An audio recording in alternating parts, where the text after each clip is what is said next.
नमस्कार, बहुत स्वागत है आपका। श्रावण माह के कृष्ण पक्ष की एकादशी को कामिका एकादशी कहते हैं और इस बार 13 जुलाई को मनाया जाएगा। 12 जुलाई की शाम 5:59 से एकादशी तिथि शुरू होगी। 13 जुलाई की शाम 6:24 पर एकादशी तिथि समाप्त होगी और आप व्रत का पारण 14 जुलाई को करेंगे। इस व्रत को रखने से ब्रह्म हत्या तक का पाप नष्ट हो जाता है। गुरुवार का दिन भगवान श्री हरि विष्णु की आराधना का दिन है।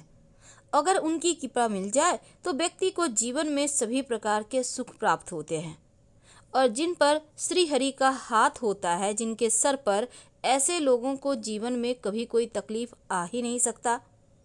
आज हम आपको गुरुवार के दिन करने वाले छोटे छोटे आसान से प्रयोग बताएंगे जो आपके जीवन के तमाम परेशानियों से आपको बाहर निकालेगा। तो चलिए शुरुआत करते हैं। देखिए, सबसे पहली बात तो गुरुवार के दिन घर में पोछा नहीं लगाना चाहिए, ये तो आपको पता है। लेकिन अगर आप बहुत ज़रूरी है, बहुत गंदा है घर, अब आपको घर धुलवाना है, क्या करेंगे? एक चुटकी हल्दी पानी में डाल दीजिएगा तो दोष कम हो जाता है। कम हो जाता है, याद रखिए, मिटता नहीं है, कम हो जाता है, इमरजेंसी हो तब। और गुरुवार के दिन जब आप स्नान वगैरह करके पूजा पाठ करने की तैयारी करें, तब भगवान श्री हरि के पूजा के थाल में हल्दी जरूर रखिएगा। शंख जरूर बजाना चाहिए। एक तो माँ लक्ष्मी की कृपा बरसती है, दूसरा नकारात्मक ऊर्जा दूर भाग जाती है। तो इस दिन बहुत सारे छोटे छोटे प्रयोग होते हैं। घर के मुख्य दरवाजे पर अगर गुरुवार के दिन जल में एक चुटकी हल्दी डालकर छिड़काव किया जाए तो नकारात्मक ऊर्जा दूर होती है और घर में सकारात्मक ऊर्जा का वास होता है। जब आप भगवान सूर्य को जल अर्पित करेंगे तो जल में एक चुटकी हल्दी डालकर ही अर्पित कीजिएगा। अगर आप अविवाहित हैं और ऐसे आप जल अर्पित करते हैं तो शीघ्र विवाह के योग बनते हैं, और अगर आप विवाहित हैं तो आपके वैवाहिक जीवन में खुशियां आती हैं।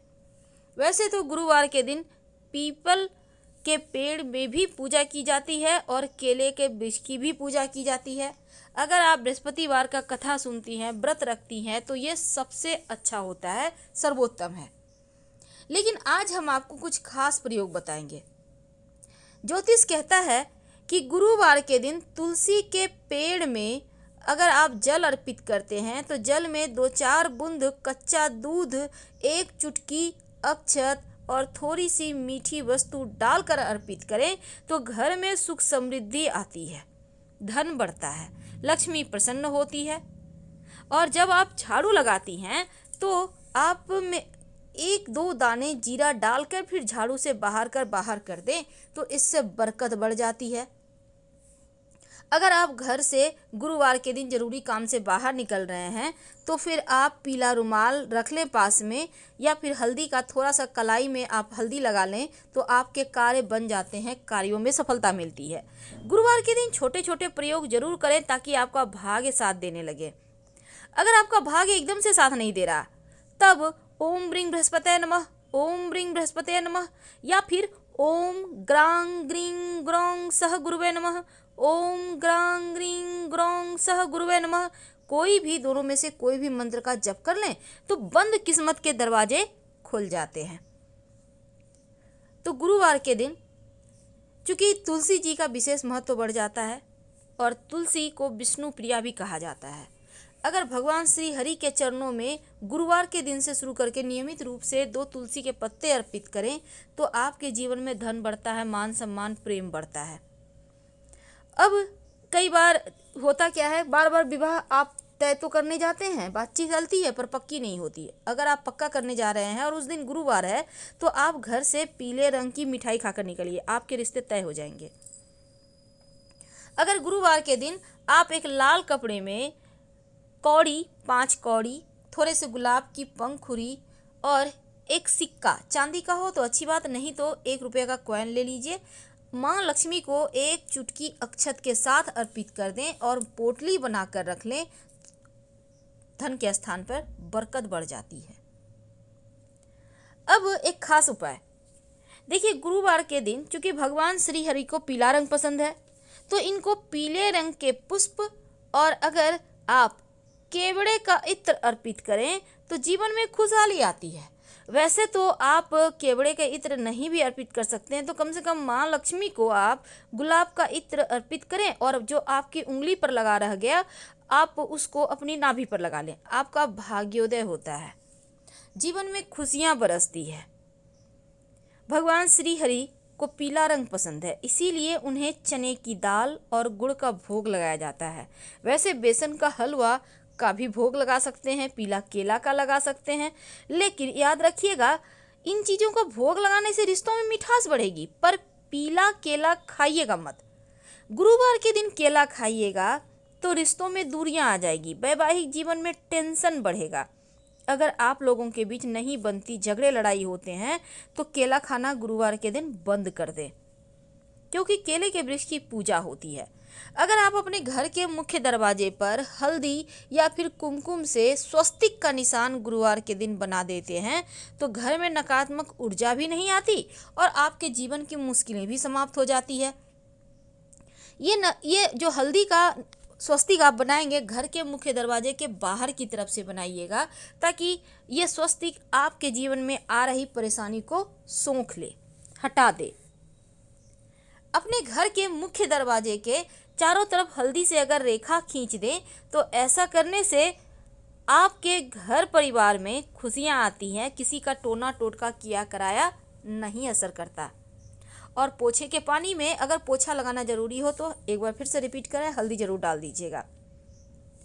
अगर आपका गुरु गड़बड़ है, पेट की समस्या है, मोटापे की समस्या है, तब हल्दी और चना दाल का दान आप पास के मंदिर में कर दें तो ऐसा करने से आपका गुरु जो गड़बड़ फल दे रहा है वो ठीक हो जाता है।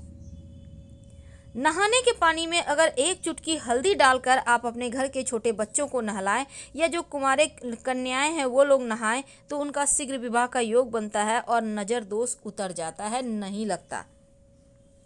यानी वो लोग स्वस्थ और मस्त रहते हैं और भाग्योदय भी होता है। कोई भी व्यक्ति नहाने के पानी में गुरुवार के दिन एक चुटकी हल्दी डालकर नहा सकता है। भाग्य को मजबूत करता है, गुरु बेहतर होता है और जब गुरु बेहतर हो जाए तो धन, संतान, मान सम्मान, सुख बढ़ जाता है। 7 तरह का वरदान देते हैं देवगुरु।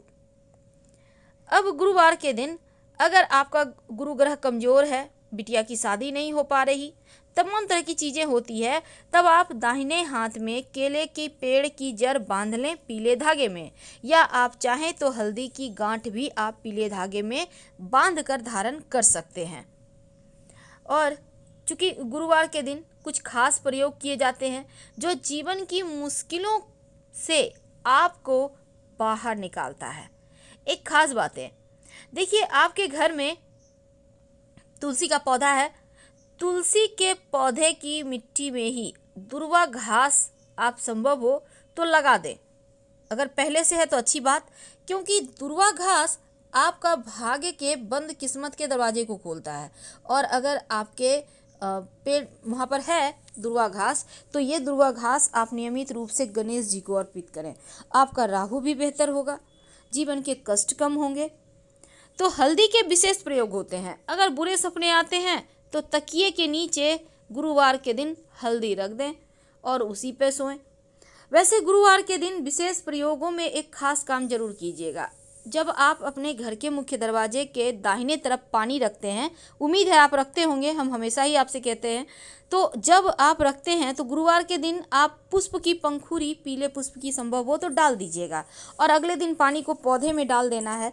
वैसे तो ये क्रिया रोज करना है, लेकिन अगर दिन के अनुसार आप रंग के पुष्प डाल के रखे पानी या प्लेन वाटर भी रख सकते हैं तो नकारात्मक चीज़ों को भी सोखता है और आपके जीवन में आकस्मिक जो बाधाएं हैं, दुर्घटनाएं हैं, वो सभी चीज़ें समाप्त हो जाती है। तो हल्दी के वैसे तो बहुत सारे प्रयोग हैं, लेकिन कुछ खास प्रयोग हर गुरुवार किया जाए तो हर मुश्किलों से बाहर निकलने में आसानी होती है। आपके घर में छोटे बच्चे हैं, बार बार नज़र दोष के शिकार हो जाते हैं, तो नियमित रूप से उनके माथे पर हल्दी का तिलक करें। आप यकीन मानिए नज़र नहीं लगेगी, बच्चे स्वस्थ और मस्त रहेंगे। बहुत सिंपल है। लेकिन अगर लड़कियां हल्दी का उपटन लगाती है, कच्ची हल्दी का घिस कर, तो उनके चेहरे पर ग्लो भी आता है और उनका गुरु बेहतर होता है, शीघ्र विवाह के योग बनते हैं। यदि आप घर से किसी शुभ काम के लिए निकल रहे हैं तो हल्दी को गणपति जी को तिलक लगाएं और फिर अपने माथे पर लगाएं और फिर घर से निकलें। निर्विघ्न रूप से आपके सभी कार्य पूरे हो जाएंगे। गुरुवार के दिन जब आप पूजा करते हैं तो पूजा करने के समय दीपक जलाते होंगे। अब इस दीपक में अगर आप एक चावल का दाना हल्दी से कलर करके उस दीपक की बाती के साथ रख देते हैं और फिर दीपक जलाते हैं तो जीवन की बहुत सारी मुश्किलें दूर होती है, धन की समस्या परेशान नहीं करती है। तो इस दिन आप विशेष प्रयोग कीजिए और याद रखिए तुलसी का पौधा छूना नहीं है, ना ही तुलसी के पौधे में जल देना है। आप मिट्टी में साइड में प्रयोग कर सकते हैं। हम आपसे विदा लेते हैं। जानकारी अच्छी लगे तब लाइक कर सब्सक्राइब करें, अपनों से शेयर करें और कमेंट में हर हर महादेव जरूर लिखें। धन्यवाद।